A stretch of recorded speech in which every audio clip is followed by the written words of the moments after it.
Good afternoon, everyone. I'd like to call to order this Records in Public Safety. This is a dual meeting with somebody else, I think. Joint Records in Public Safety and Public Services Committee meeting. First thing on the agenda is the Pledge of Allegiance. If you would please stand. I pledge allegiance to the flag of the United States of America and to the republic for which it stands, one nation, under God, indivisible, with liberty and justice for all. Thank you. It's just you, Ray. It's just you, Ray, not going. Oh, is it just me? Okay. We don't want to have a joint meeting today, so we'll just me. I don't mind having a joint meeting. Okay. Third item on the agenda is the adoption of the agenda, and I need a motion to adopt. Motion to adopt. Support Zinner. Motion by Commissioner Nod, supported by Commissioner Zinner. Please vote.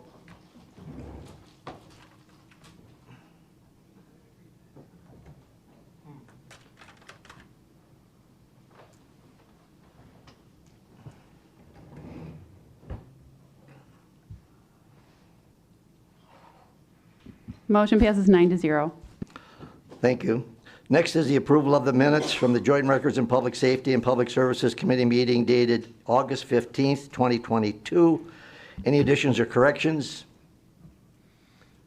Hearing and seeing none, I need a motion to approve. Matusik moves approval. Support. I'm sorry, who made the? Matusik. Oh, Commissioner Matusik made the motion, and we'll take you both. We'll take Commissioner Van Sickle supported.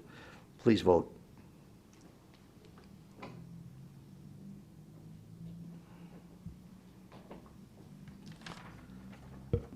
Motion passes 9-0. Thank you.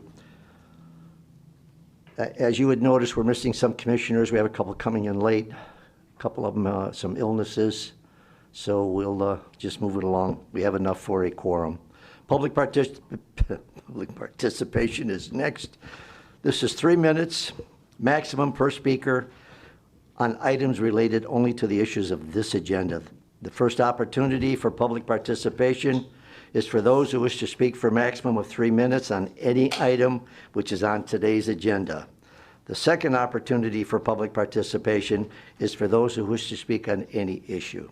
Is there anyone in the audience who would like to speak on public participation for items on this agenda? Seeing nobody coming to the podium, I'm going to close public participation. I'm going to go to department recommendations, which is item 6A. It's a budget amendment, Michigan Indigent Defense Commission, MIDC, LARA grant, funding for felony adult indigent defense, $2,401,670. We have Thomas Tomko, Public Defender. I'll make the motion to recommend full board. Have a motion recommended full board. Supported by Wallace. You're up, Mr. Tomko. Ready, Thomas Tomko from the Public Defender's Office. The purpose of this amendment, of course, is to decrease the budget by the amount that we did not receive in the grant funding in the last calendar year. The good news is that we do have this identical, in fact, we have more funding in the upcoming year. So what this proposal is to make an amendment to make our budget match what the grant funding was. Short and sweet. I have one commissioner has some questions. Commissioner Matusik. Thank you, Mr. Chair. I'm just curious about this whole project. In the last year's budget run-up, you announced you got this huge grant from the legislature to increase the number of folks that we can serve by hiring the attorneys. Meeting or so ago, we passed a thing to rehab the building so you could fit more people in there. And now we have a reduction, which is going to go back in. Where are we with this project? The process is this. Each year we apply for funding for our fiscal year. The fiscal year starts October 1st through September 30th. Excuse me, Mr. Tomko, would you speak into the microphone, please? Thank you. So each year we have this process. So last year we had applied prior to April of 2021, and we put in that budget the construction costs and additional personnel at the end of the year, expecting construction to be completed. They have a different review process. The review process starts in August, and then it is again in September, again in December. And what they do, they either approve or don't approve the monies that you asked for. So we had asked for this money, and we had, through the first round, they said no, they were skittish, they didn't want to approve it. The second round, again, they didn't want to approve it. So we set up a conference with those folks. At the time that we came before you last fall, we still had to leave that in there because we didn't know if they were going to approve it or not approve it. Every indication was that they were going to approve it. They ended up not approving it. So we had to take that money out of the grant request. Our grant budget was finally approved in February of this year, and the documents were signed in March. So what this is doing, this amendment, is to then bring in line what the county budget is to what we were actually grant funded for. So we went through this same process for 2022. In April, we applied, and they approved us in August. So we have this money that we're adjusting down for this year. That's going to be a one-time expenditure in the next fiscal year, starting October 1st, that will accomplish that exact funding for the construction and the additional personnel at the end of the year. So, given our goal was to increase the number of people we can service at the Public Defender's Office, have we done that this year, or are we still in this sort of holding pattern? The number of people that we service is a combination between individuals who are employed by the county at the Public Defender Office and a rotating roster of attorneys who are not in the Public Defender Office, they are their own private office. So as far as advancing the numbers for our office, no, we stayed the same because we did not hire additional people. So that remains the same. Next year, as the construction is completed and we bring more people on, then there will be more public defender attorneys, so therefore we can handle more indigent defense cases. All right, thank you, Mr. Chair. Thank you, Commissioner. Thank you, Mr. Tomko. All right, thank you. Any other, I don't see any other commissioners. Please vote.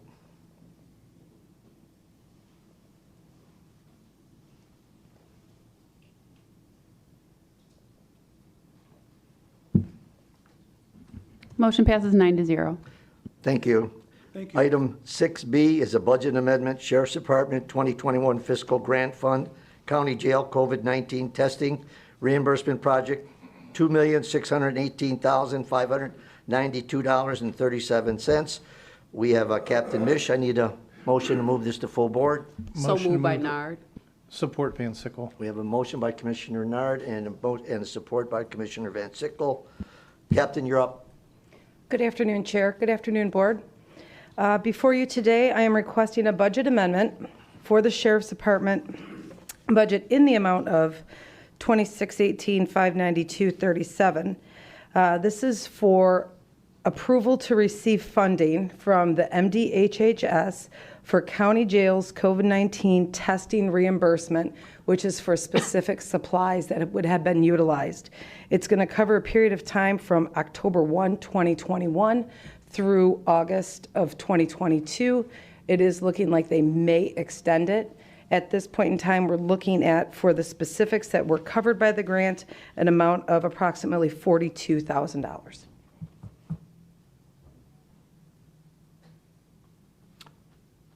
Thank you, Captain. I see no speakers. Please vote.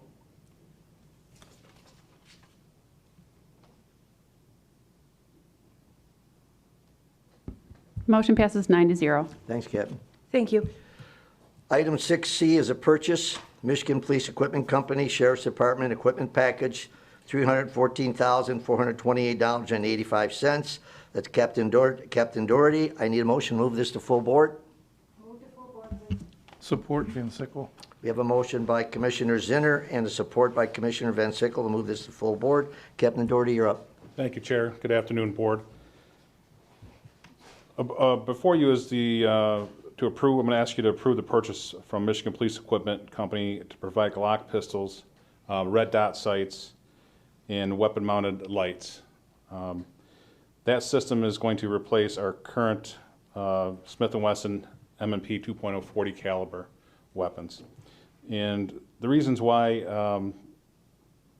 we need to update those weapons is to ensure that our office has the most recent and up to current and up to date equipment in line with the current trend in law enforcement.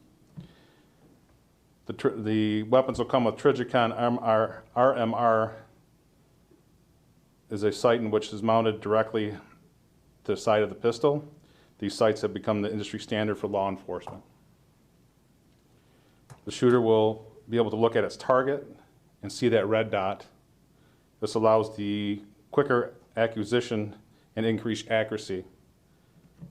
The Streamlight TLR7A weapon-mounted light will also be purchased and affixed to the pistols. This allows the deputy to have the light on the weapon when confronted with low-light situations. The option allows for the best tactical advantage so the deputy does not have to take their hand off their weapon. I'm going to ask that you approve the purchase for the amount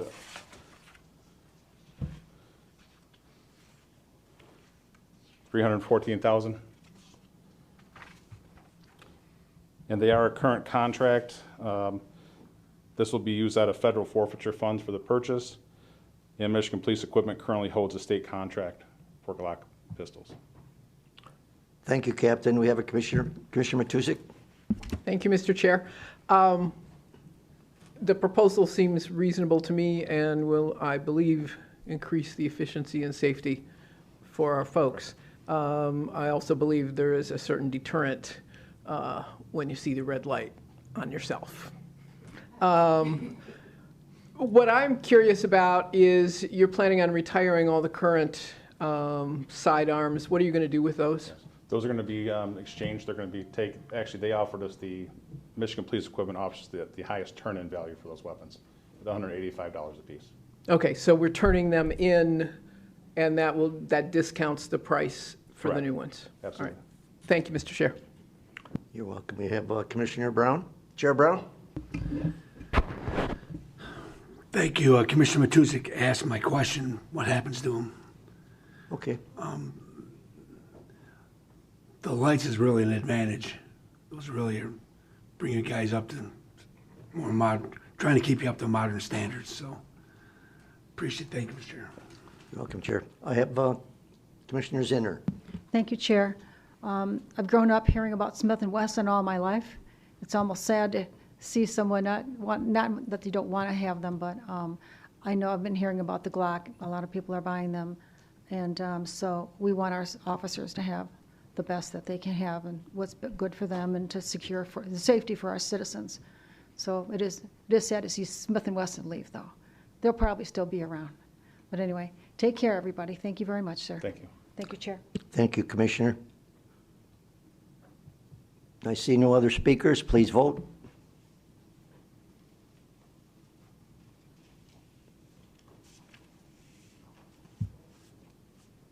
Motion passes 9-0. Thank you, Captain. Thank you.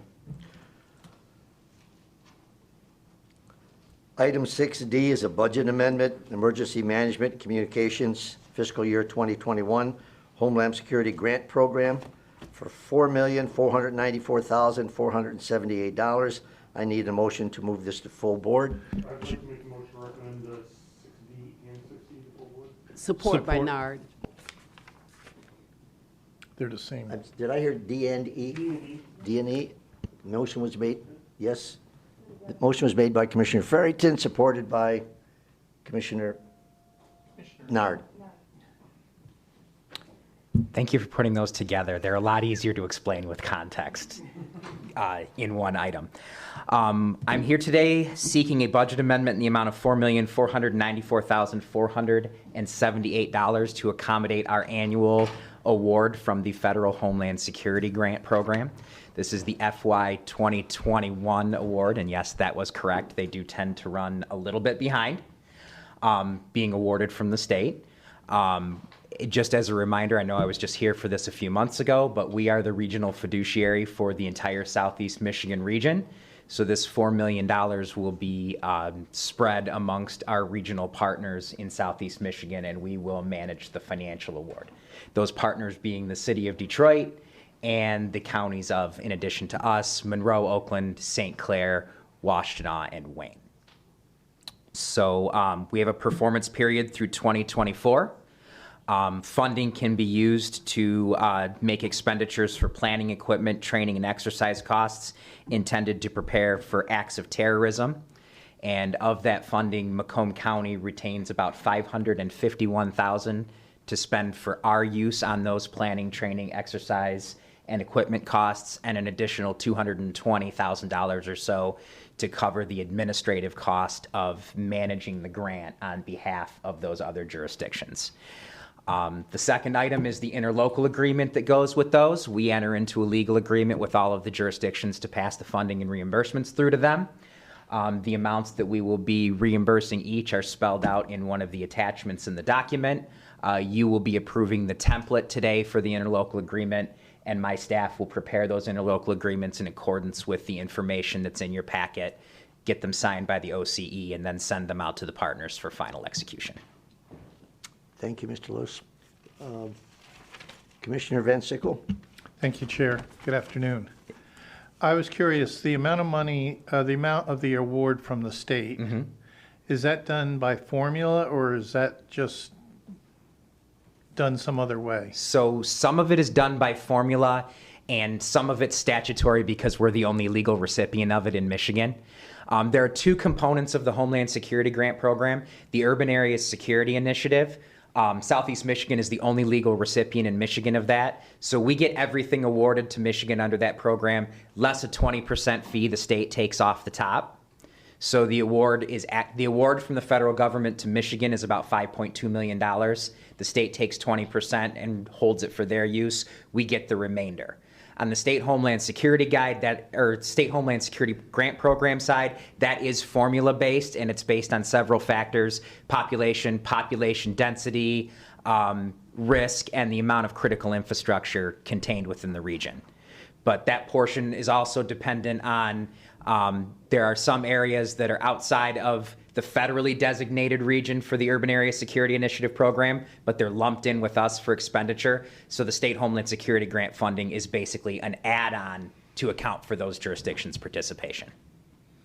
That's a pretty hefty fee, 20% for writing one check. Indeed it is. Well, indeed it is, yes. And I've been doing this for 20 years. I've had this gripe for 20 years. It's not an administrative fee for them writing the check. They retain a 5% fee to run the state administrative agency, and then they retain 15% on top of that, which they then pass through the state of Michigan. The state police is the state administrative agent.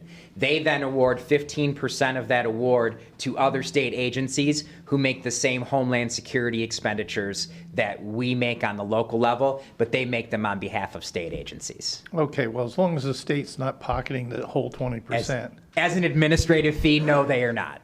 Thank you. But I could go on all day about that topic. I'm sure you could. We all have our things that we, whatever. Chair Brown? Do we have a list of projects that money will be funding? So we are working with our local planning team to develop the projects now that we'll be funding with our share of the award money, the $551,000. I'd be happy when that list is established to share that with you. For us and the region as well. I can share the whole, yeah. Thank you. Thank you, Chair Brown. Seeing no other speakers, please vote.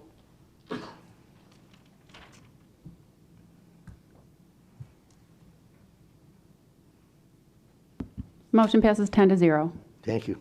Brandon, you're the man of the hour. I- Item F, Budget Amendment, Emergency Management, Fiscal Year 2021, Operation Stonegarden, $97,500. I need a motion to move this to full board, please. Support, Nard. This has been moved by Commissioner Kraft and supported by Commissioner Nard. Mr. Lewis. Operation Stonegarden is another annual program that we get from the U.S. Department of Homeland Security, passed through the state. It's intended to reimburse expenditures for border security in all jurisdictions in the United States that have expenditures and are on an international border. As you know, we have a few miles of international border directly with Canada out on the lake, and about 30 miles of lake shore that's on Lake St. Clair abutting the international border. So this funding is shared among all law enforcement agencies who have jurisdiction on the international border and is generally used to reimburse overtime costs toward eligible charges, fuel for their boats and other vehicles that they use in enforcement actions, and then some other small equipment purchases that are allowable under the grant program.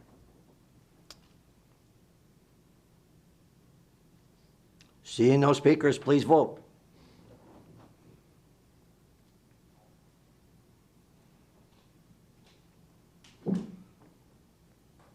Motion passes 10-0. Thank you. Item G is a budget amendment again, Emergency Management Fund, 350 expenses, $300,000. Director Lewis, you're up again. Yep, sorry, still me. Oh, I'm Last sorry, I one, need a though. motion to move this to full board, if I may. Support Van Sickle. It's been moved by Commissioner Nard, supported by Commissioner Van Sickle. Go ahead, Mr. So this is related to our FY 2019 grant award, which is still open from the feds. With COVID and some of the changing priorities that have been going on, we submit an initial project proposal at the beginning of the year to the state and the feds that say how we're going to spend the money.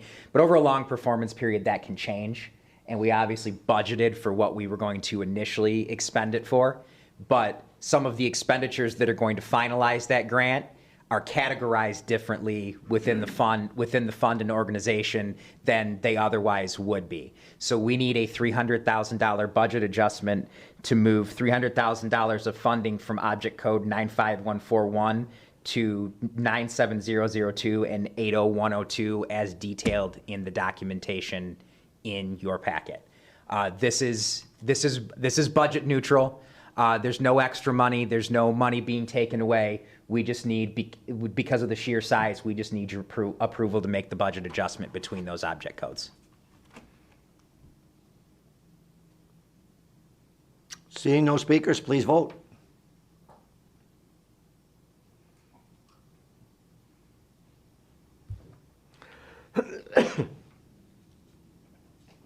Motion passes 10-0. Thank you. Thank you. Mr. Lewis.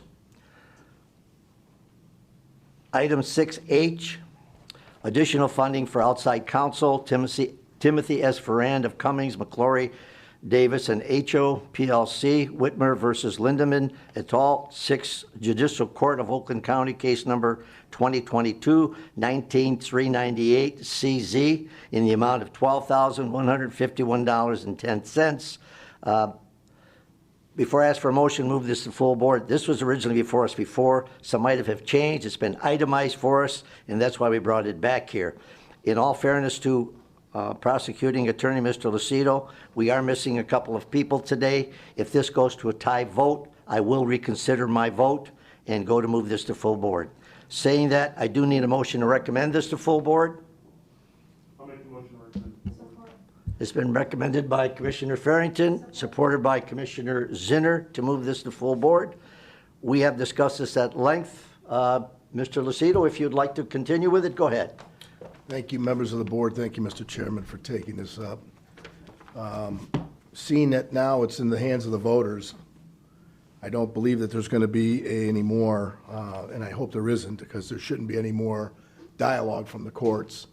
We'd ask Mr. Ferrand's firm at this time to go ahead and provide us with the updated billing, and I believe last time it was talked about unlimited checkbook.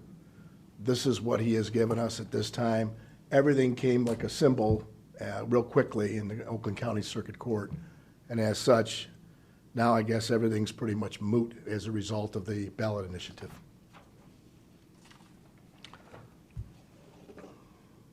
Seeing no speakers, please vote.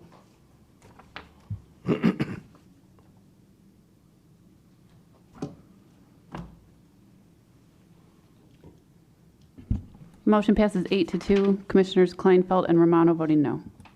Thank you. Item 6I, which is a resolution for 2022-88, I'm sorry, the resolution is 2022-8851, requesting corporate counsel to provide the services required by the charter for the countrywide elected officials. This was requested by Mr. Lucido, our prosecuting attorney. I need a motion to recommend this to full board. I'll make a motion to recommend full board. Commissioner Farrington has made the motion. I need a support. Support by Nard. Supported by Commissioner Nard. Prosecutor attorney. Thank you. Members of the board, I'm going to make it as clear as I can. I've read that charter until I probably don't need to read it too much more.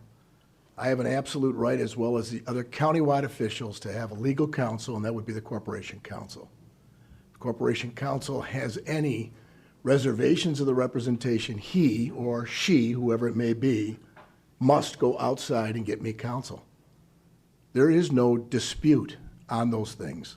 I have submitted to you why I believe this is the case. I wouldn't have been here asking for Mr. Ferrand. I wouldn't have been here asking for the ride-out matter if legal counsel would do the responsibility he is duly charged with. So I'm asking either the resolution show that he either has the responsibility, because no one gave him any permission to do anything other than that. No one. I've seen nothing to this board. It says I have a right to do what I'm doing. Therefore, I'm asking to have him do his job. And if this board has any questions of it, I'd like to tell you, it's all here in this packet. Every statement, everything that was made. One more thing that I think you should consider. We have in our rules as legal licensed attorneys, if there's a conflict of interest. If there is, then we have to resolve the conflict of interest. I signed a waiver of a conflict of interest on the write-out matter so that we wouldn't have to spend taxpayers' dollars. We have 3 other members of the prosecutor's office that is being represented right now by Corporation Counsel that were sued in this matter. As you may recall, I wasn't even here when those warrants were issued, and when they were prosecuted for the first 6 to 8 months, I wasn't here. So all that being said, I've got a waiver of a conflict of interest if Mr. Shepka needs that. That's as far as I need to go. Otherwise, I want him to do his job, represent that countywide elect, as the charter says, but also state law provides. And I literally did like a brief for you. I submitted all the exhibits in there. I couldn't have been more, given more of an explanation. And I don't intend to come up here again. I don't. I intend to drop it off at the Corporation Counsel's desk, any lawsuits that come to my way, put it on the desk of the Corporation Counsel, who is duly charged with that responsibility and legal duty. And if he doesn't get others outside counsel and it's defaulted, then we'll have a bigger issue on our hands. Any questions? I see no speakers. Whoops. I see one now. In fact, I see 2 now. I'm sorry, Commissioner Matuzak, Commissioner Kleinfeld signed in first. Go ahead, Commissioner Kleinfeld. Thank you, Chair. I was just curious about a couple of things. Did Prosecutor Lucido submit this resolution, or did we create the resolution? I was kind of seeking the rationale for it because we've had discussion over and over again over the years that we don't have the authority to direct any of these folks to do anything, and so I think we're just making a statement of some kind. So number one, I was wondering who came up with the idea of the resolution and wrote it and the rationale, and then number 2, does it have any meaning of any kind other than the board is expressing an opinion? Thank you. I think I can answer that for you. I believe Prosecutor Lucido submitted that resolution. We tweaked it a little bit, not much. We tweaked it a little bit, and you're right. It's just a statement made by the board that we will adhere to the charter. That's all it is. Okay, and then because there are 2 folks here that this is specific to, I would also like to hear from Corp Counsel on the issue. He's in the agenda, he's in the resolution, or his department is in the resolution. I don't know if he has an opinion on it at all. I haven't talked to him. I know that he said that I think his position has always been he is following the charter, so he may not have any issue with this, but I'm just curious. Thank you. That's a good question. You know what? If you don't mind, I would like to have Mr. Shapter come up, our corporate counsel, and make his statement on the charter. Thank you, Chair. Assuming that the resolution before you now is the same one that was appended to the agenda this morning, I have no objection to it. It states what the charter says, and the charter says what it says. And the charter says? a whole lot of things here. It's Just that one 6.6.5. statement that the charter does say, I would appreciate if you would go on record. Yes, Charter Section 6.6.5 does say in its entirety, countywide elected officials provided for in this article shall not cause the expenditure of taxpayer funds or public monies for legal counsel unless permitted by law, but may seek advice and counsel from Corporation Counsel upon request. If a countywide elected official provided for in this article desires to protect or seek authority to implement the rights, powers, and duties of the office, the executive may authorize the use of Corporation Counsel, or the Commission may authorize the use of independent legal counsel to seek injunctive, mandamus, or declaratory relief from a court of competent jurisdiction to clarify or enforce the rights, powers, and duties of the office. Individual departments shall not file suit against each other, and any action against the county shall name the county as a defendant. All actions related to the rights, powers, and duties of a countywide elected official provided for in this article shall be solely for injunctive, mandamus, or declaratory relief against the county. That is an accurate reading of 6.6.5. The second portion of the resolution quotes Section 7.5. 7.5, in pertinent part, says Corporation Counsel shall be the chief legal counsel to the county and represent the county, the executive, the commission, the department heads, and agencies in civil matters affecting the county, except as provided by charter, law, or ordinance. And then there's another section that's not actually cited here. But to the extent that it quotes the charter, those are accurate representations of the charter's language. Thank you, Counselor. I just wanted it on record. Do we need Mr. Shapka up there again? If not, Mr. Lucy? Okay, I have Commissioner Matuzik. I think you're all set, Counselor. Okay, thank you. Thank you. Thank you, Mr. Chair. Mr. Lucido, you said you have a statement waiving conflict of interest. I do. Does that cover? Mr. Shapka has seen the same. I've already signed it, which Does- would mean, in the law, that's why some days I wish there was a lawyer up here. I do. The lawyers always say, waive your conflict of interest.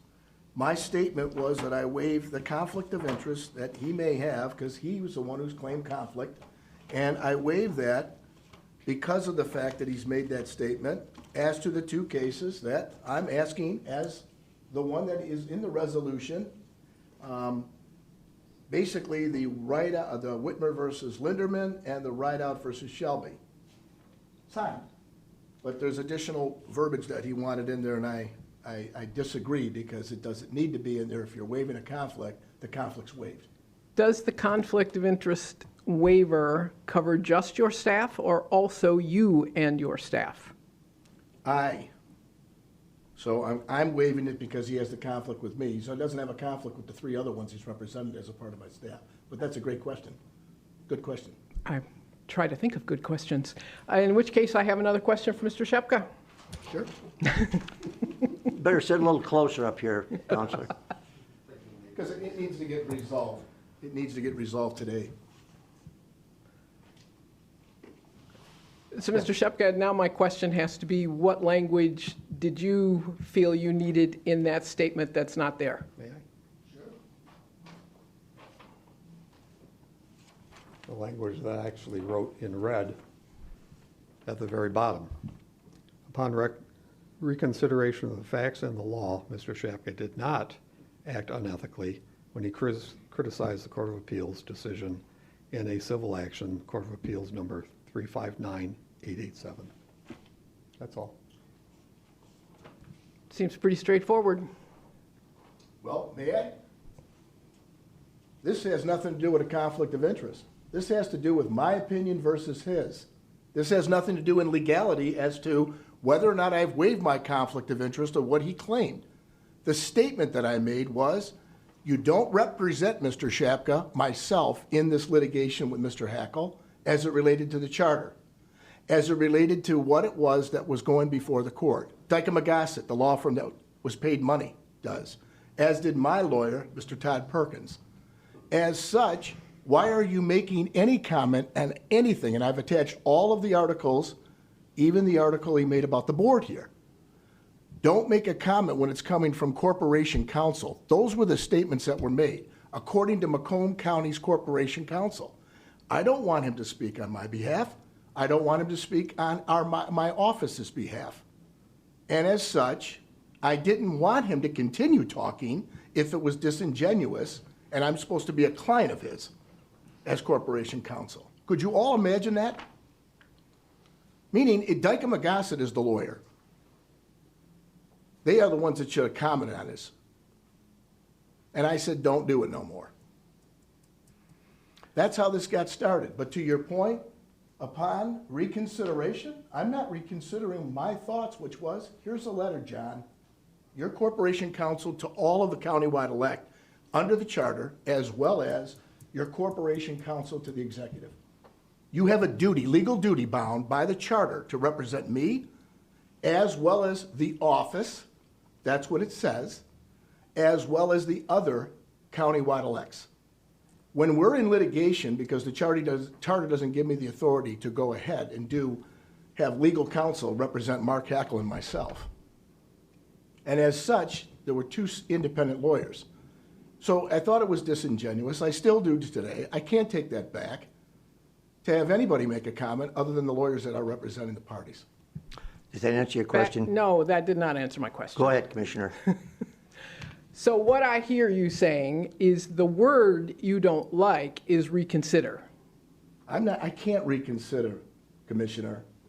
I can't reconsider all those statements, and they're all attached, everyone. I got the statements. I understand you didn't like the statements. I understand he speaks for But I multiple people. He represents multiple people. It's a ridiculous position for anyone to be in. I'm trying to get past this. Sure, I am too. Well, if the requirement is that you can issue a statement saying that you are recognizing there is or there isn't a conflict of interest, but he can represent you in your office? That's it. It's right there. That's what I want on the statement. I waive any conflict of interest regarding Corporation Counsel John Shapka's representation of the Macomb County Prosecutor in Whitmer versus and Rideout versus. This is what the state bar requires. I gotcha. And why is that not adequate? I have a need to get past this. I think we have spent so much time on this. Go ahead, Mr. Shapka. I agree with you. Why the retraction? Because that was the genesis of the conflict. I did not declare the conflict, as Mr. Lucido has just represented. He declared conflict. He did so in writing. And now he's saying there isn't a conflict. Or there may be a conflict, but he doesn't care. You should still represent him. Well, unfortunately, I have to care because it's my license to practice law in jeopardy by engaging in a known conflict of interest. I thought last week when you were with us, you said if there was a statement signed acknowledging the conflict, you could proceed. And retracting the accusation, which is the basis of the conflict. There are two parts. Short answer. Check with your attorney. You're going into closed session today. Check with your lawyer and see if that's provided. That's what I'm asking. Please check with the lawyer that you guys have separately for Mr. Shapka to get direction on this. Because with all due respect, again, I know what the charter says. He has an absolute duty. He's making this decision as a professional. I get it. But when I've done a waiver in writing, the question is that give him unfettered ability to represent me and the office? If he doesn't want to, then he's going to get outside counsel, as the charter indicates. I'm not coming back. That's the law. That charter's the law. Commissioner Matuzik? Not satisfactory answers from either of them. Sorry. We have two grown people here who ought to be able to negotiate this. I have sat at many negotiating tables in my lifetime. And if it's a word, we fix the word. If it's we either add this clause, we don't add this clause, we change the clause, but this is absurd as far as I'm concerned. Thank you, Mr. Chair. Thank you. I have Commissioner Kraft. Thank you, Mr. Chair. Getting back to the item at hand, which is the resolution, which I'm still confused is in front of us because 97% of it is written in the charter. So it seems kind of pointless to me, but that's rhetorical. What's the fallout of this? We approve it, what happens? We don't approve it, what happens? Is everything as it is now? Because from what I'm seeing here, this is just the charter written onto a resolution. I don't know if anybody has an answer for that, but I would appreciate one. I think what we're doing is just reinforcing the charter, making a statement that that this is the charter, this is how it stands. That's the only thing I got out of it, that's how it's tweaked. Which I think was part of our oath of office to uphold the charter when we took office, but maybe it's not. Thank you, Mr. Chair. I have, did you speak, Commissioner Klein? Yes, you did. I did. Let me get commissioners in, or then I'll get you if you don't mind. Took the floor away from me, but I'll let commissioners speak. Oh, I'm sorry, I did. Go ahead, Commissioner Kleinfeld. No, I did take the floor. You weren't through. Go ahead. You had 2 questions. You answered one, we didn't answer the second one. Go ahead.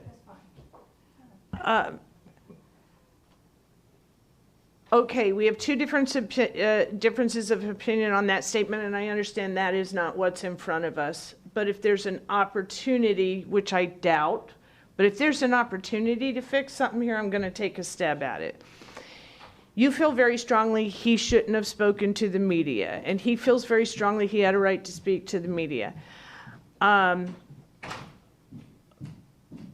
think there may be a question with respect to the questioning of ethics.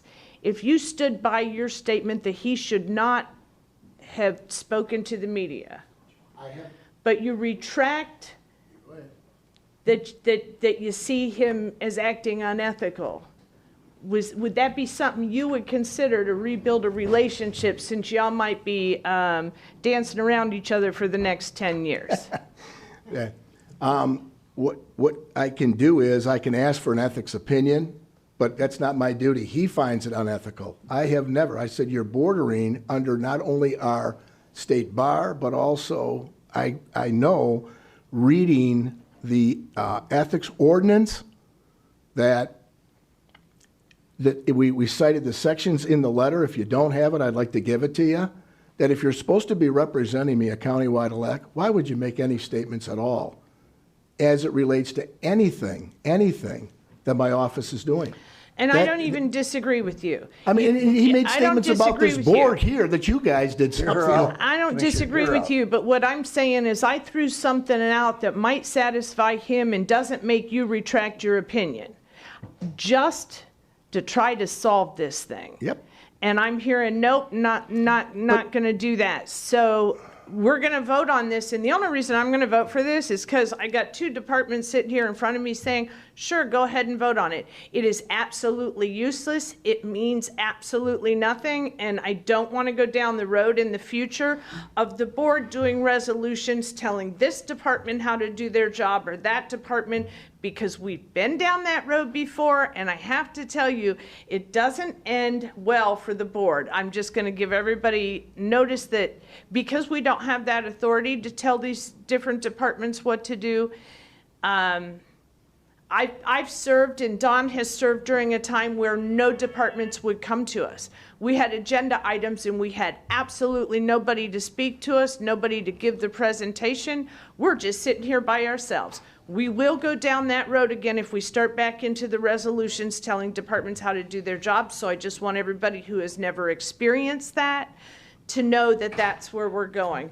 But since we have 2 people here who lovingly support this, I'll vote for it, and with the understanding we accomplished absolutely nothing and nothing changed today. Thank you. I have a question. Commissioner Zinner. Thank you, Chair. As the prosecutor pointed out, we have an attorney. The board does have an attorney. And it's strange to me, I mean, it's questionable to me that in a situation as our government here, the county government, that there are situations that are questionable and tangibly concerning, and that they may not have an attorney. And so it makes me think, what if we didn't have an attorney for a situation that we may have to deal with? And I've been thinking about this for months, and I'm glad we have one. And there's no guarantee that we would have one, because we would have to go to corporate counsel. If something was said or we did something that was off, we'd have to decide, were we right, were we not right? And if we were grossly wrong, of course, that would be, decision would have to be made. But, there's not a security to us that we would necessarily have an attorney from the government, from this government. So it is a little bit of a concern to think you may not have an attorney, and you're doing what you think is right, hopefully all the time. So it's, when it says there, when it was read and explained, which I've read, we've all read that, we all know that, we've all heard that, I think it's of concern. I really don't think that's right. So I'm honestly not sure how I'm going to vote on this in a minute. Thank you, Chair. Thank you, Commissioner. Let me just add to that. I'm very sympathetic to Prosecutor Luceto's situation here. On one hand, he wants counsel to represent him. On the other hand, we're having a problem here because we have supposedly, well, not supposedly, there is a conflict of interest. The question remains,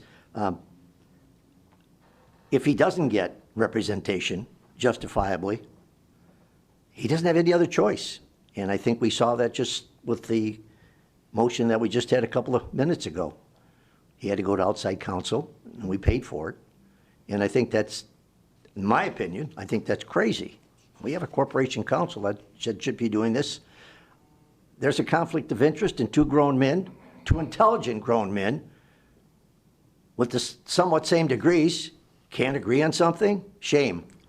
And then they drop it in our lap, and I don't like it. And I'll tell you both, I don't like it. And I don't think anybody on this board likes it. These are resolutions, and I agree with Commissioner Kleinfeld.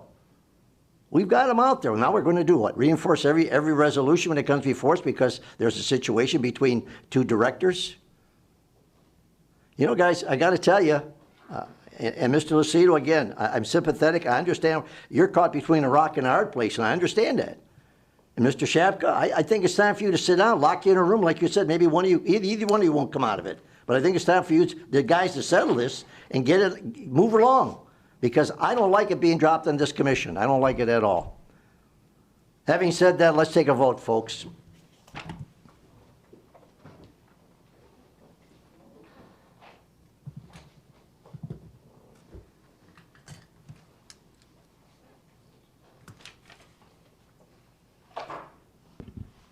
Motion passes 7-4. Commissioners Kraft, Matusek, Wallace, and Zinner voting no. Thank you. Item 7 is correspondence, 2021 Annual Report, 16th Judicial Court, Macomb County Probate, and 42nd Judicial District Courts. Motion to receive and file. So moved by Nard. It's been moved by Commissioner Nard, supported by Commissioner Wallace. Please vote.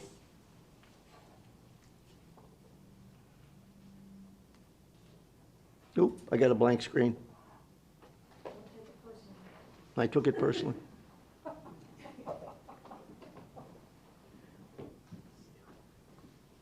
Thank you. Motion passes 11-0. Thank you. Next item on this correspondence. No, Point I of just did order, that. Chair. How many votes was that? 12. There was 12 votes. Was there not 12 votes made? 11. Who left? Oh, Hall left. I'm sorry, Hall is in here. You're right. That's right, 11. 11 votes, I'm sorry. Commissioner Thank Song, 11 votes. Item 8 is public participation. This is the opportunity for public participation. It's for those who want to speak for a maximum of 3 minutes on any issue. Is there anyone in the audience who would like to speak on public participation?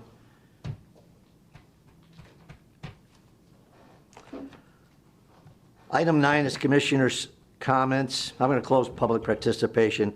let me just lead off by saying, if I came on too strong, I'm not apologizing. I meant every word that I said, and I hope to hell that they can get this together. I'm sorry. Any other commissioners wish to speak?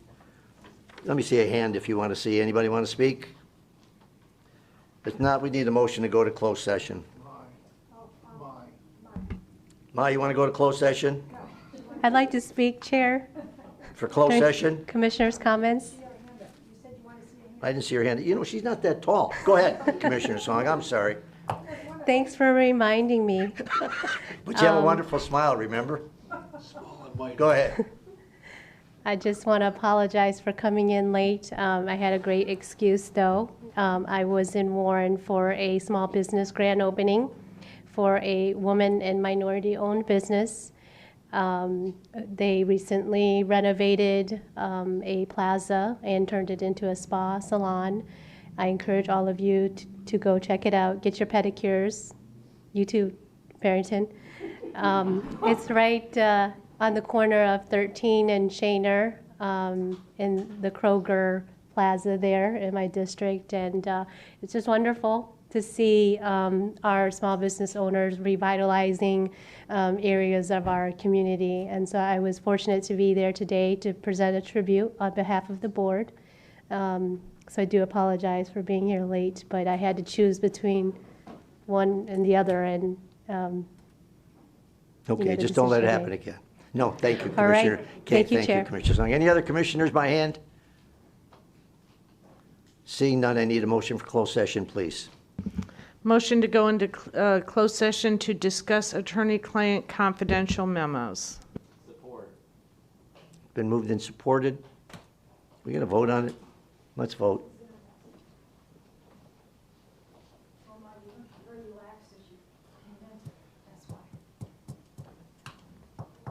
Motion passes 11 to 0.